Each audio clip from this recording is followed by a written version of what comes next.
The Shears of Silence. In the heart of the glossy district, Karis worked with the precision of a jeweler and the soul of a poet. To her, a transformation was more than just a change of shade. It was a way of helping people see the light they carried within themselves. She loved the hum of the dryers and the scent of rosemary oil, finding peace in the rhythm of her craft. But the glossy district had a shadow side. The air was often thick with the critique, a relentless stream of whispers and digital daggers. Vex, a stylist who measured success by the number of rivals he could outshine, lived for the sting of a sharp comment. He hovered at the edge of Karis's station, his phone glowing with the latest thread of industry gossip.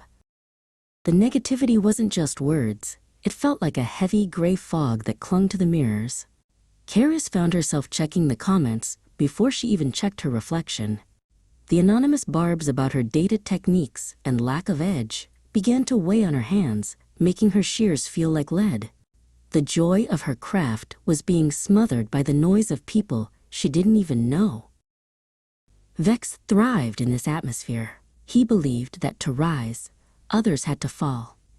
He spent his afternoons filming, quote, honest reviews that were little more than polished cruelty, feeding the hunger of the glossy district's most cynical critics.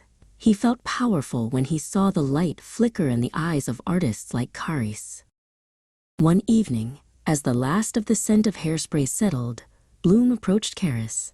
Bloom had been in the industry for 40 years and had survived every trend and every wave of malice. She saw the slumped shoulders of her colleague and knew the weight of the gray fog all too well. Karis, Bloom said, her voice like a calm tide. You are trying to comb out knots in hair that isn't on your chair. You cannot style the minds of those who choose to be ugly.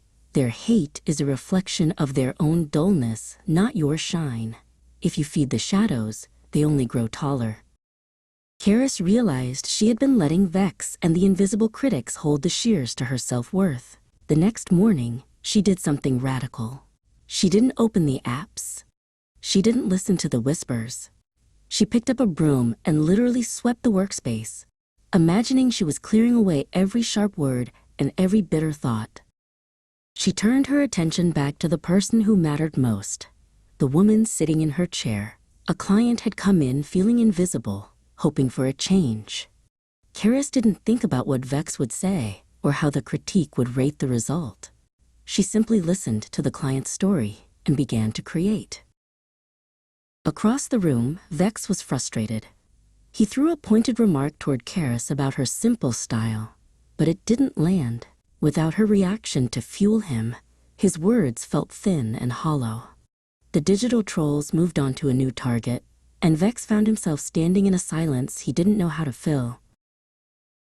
The glossy district didn't change overnight, but Karis did. She and Bloom created a small circle of stylists who traded tips instead of barbs, and encouragement instead of ego. Karis learned that beauty isn't just what you see in the mirror. It's the quiet strength of a heart that refuses to be darkened by the shadows of others.